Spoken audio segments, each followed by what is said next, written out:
আমি বসে থাকি প্রায় এই সন্ধেবেলায়,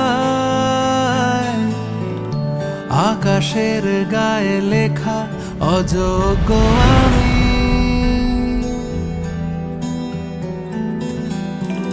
মেনে নিতে শিখে যাই